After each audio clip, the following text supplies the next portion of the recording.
Bonjour, bienvenue à ma nouvelle vie en Christ. Aujourd'hui, nous allons parler de revenir à soi et de veiller et de résister le diable.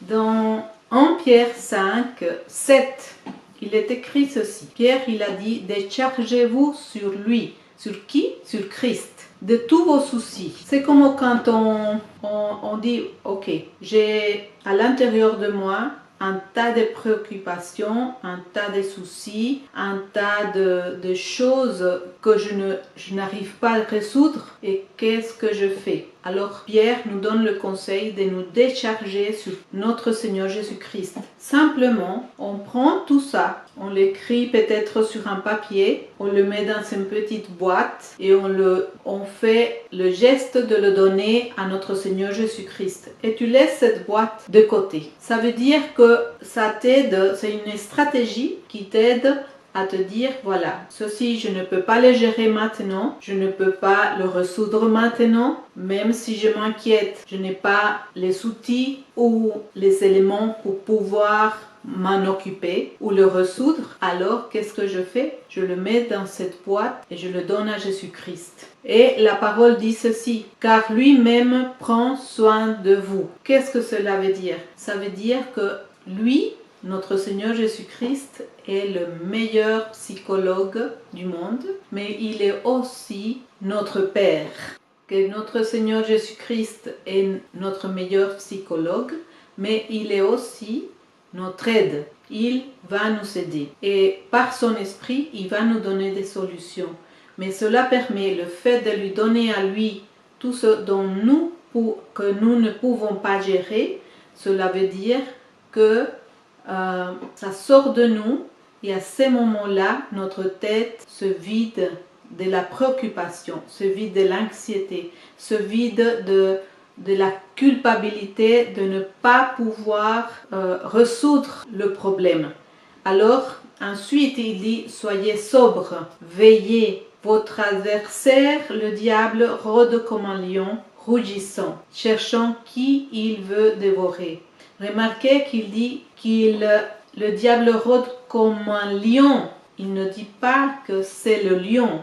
Il dit qu'il rôde comme un lion, cherchant qui il va dévorer. Donc, dévorer veut dire détruire et tuer, n'est-ce pas? Alors, qu'est-ce que le diable veut dévorer dans ta vie? Pour que tu puisses appliquer ceci et le mettre en pratique. Puisque c'est dit, soyez sobres.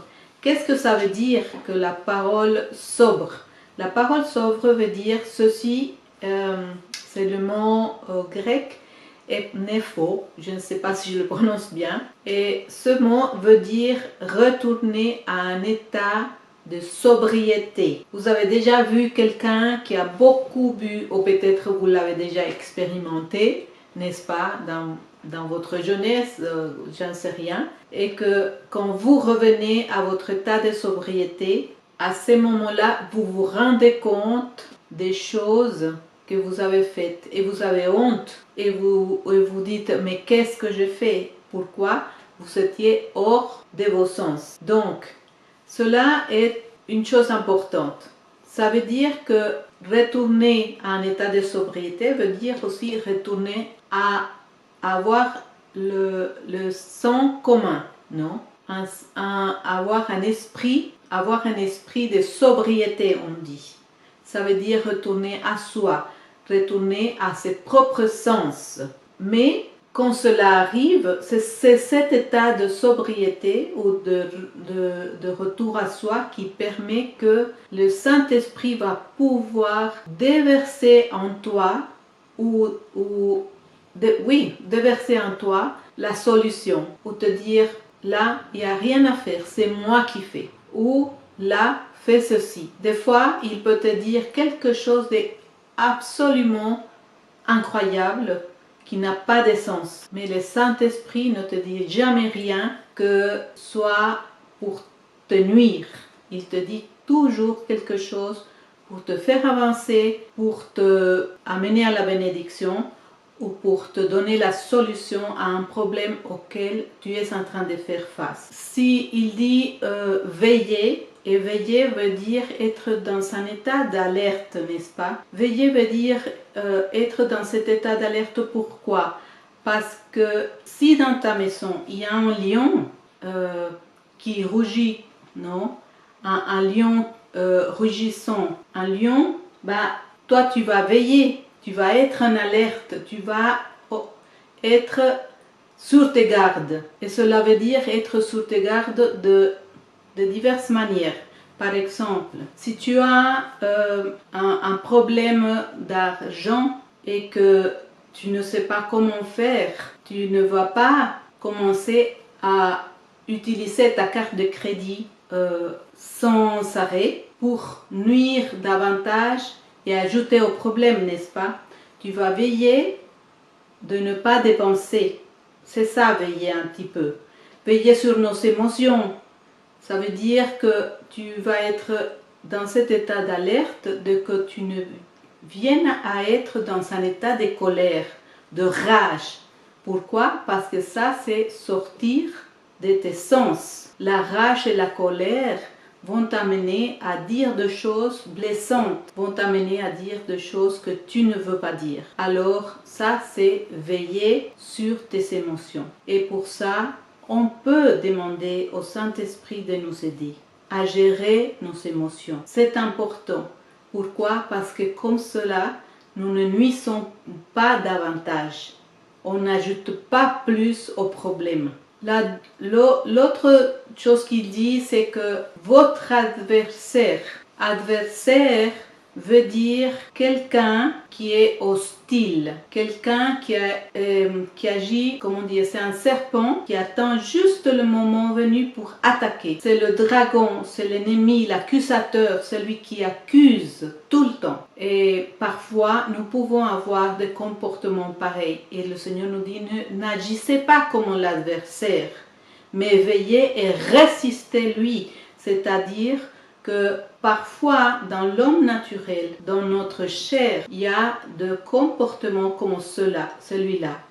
Mais le Seigneur nous a donné son esprit pour dominer sur cet homme naturel, sur la chair qui est en nous. Et pour empêcher que le diable nous soyons un canal pour ce diable de se manifester au travers de nous. Mais aussi, ça peut être aussi un adversaire externe. Ça peut être aussi une situation externe qui est en train d'aller contre la bénédiction de Dieu pour nous. Donc, tout ce qui est contraire à ce que Dieu a dit à notre propos ou ce que Dieu a dit que nous savons comme bénédiction ou ce que Dieu a dit que nous sommes un adversaire pour accuser et amener devant un tribunal. Donc le Seigneur veut nous aider quand il dit de nous décharger sur lui de tous nos fardeaux. Alors je vais prier avec vous. J'aimerais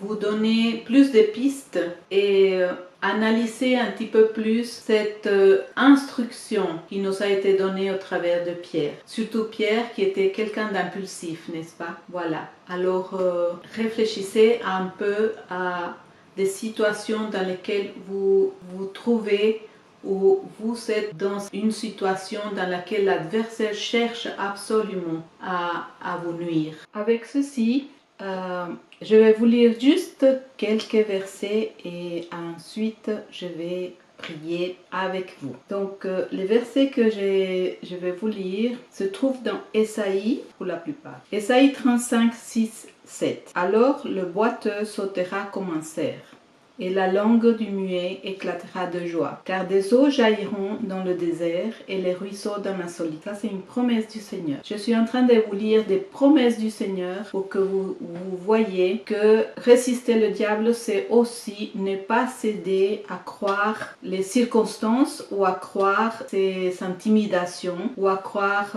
la pauvreté, l'insuffisance, toutes ces choses-là, la maladie, je veux dire tout ce qui est contre la vie en nous. Parce que Christ qui est la vie est en nous. Donc nous avons besoin de nous aligner avec la promesse au niveau de nos pensées, n'est-ce pas? Nous aligner avec la promesse et ne pas être d'accord avec les circonstances, avec les faits. Nous nous mettons d'accord, c'est avec la promesse. Donc ici, Ésaïe 32:2, chacun sera comme un abri contre le vent et un refuge contre la tempête, comme des courants d'eau dans un lieu desséché, comme l'ombre d'un grand rocher dans une terre altérée. C'est déjà dit. C'est déjà écrit, c'est notre testament et c'est à nous de revendiquer la promesse, c'est à nous de revendiquer la vérité, que la volonté de Dieu s'accomplisse dans nos vies et donc nous nous mettons d'accord avec la promesse. Alors ici,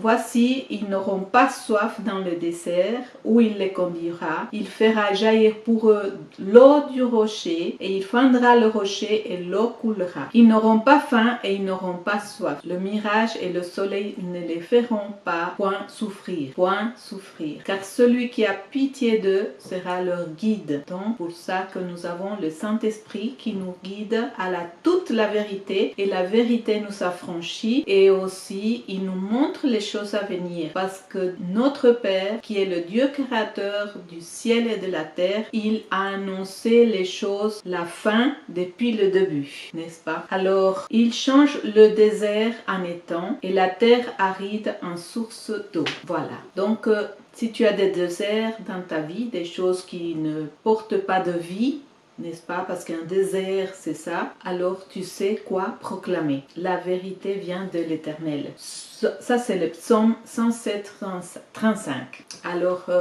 prions.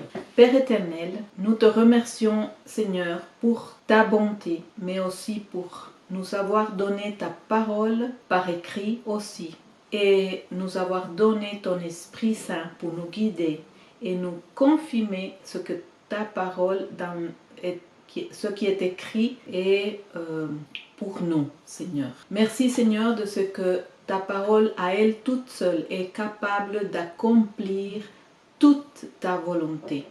Elle l'a fait et ça a été accompli, n'est-ce pas? Parce que Jésus-Christ a dit, tout est accompli. Père, nous te remercions et je prie, Seigneur, que pour tous ceux qui m'écoutent en ces moments, tout ce voile au nuage qui vient voiler le soleil que tu fais briller dans leur vie, Seigneur, soit dégagé maintenant au nom de Jésus. Je prie, Père éternel, que tu leur donnes de voir les stratégies que l'ennemi est en train d'utiliser pour les empêcher de continuer de croire à ta parole, à ce que tu as dit à propos de leur situation, Seigneur. Et je te remercie, Seigneur, de les aider à comprendre qu'il est nécessaire qu'ils chassent le doute, qu'ils chassent l'incrédulité et qu'ils se mettent d'accord avec ce que tu as dit, donc avec ta promesse. Merci Père éternel, tu es Dieu Seigneur dans nos vies et tu prends soin de nous et tu nous as tout donné avec notre Seigneur Jésus-Christ. Soyez tous bénis. Amen.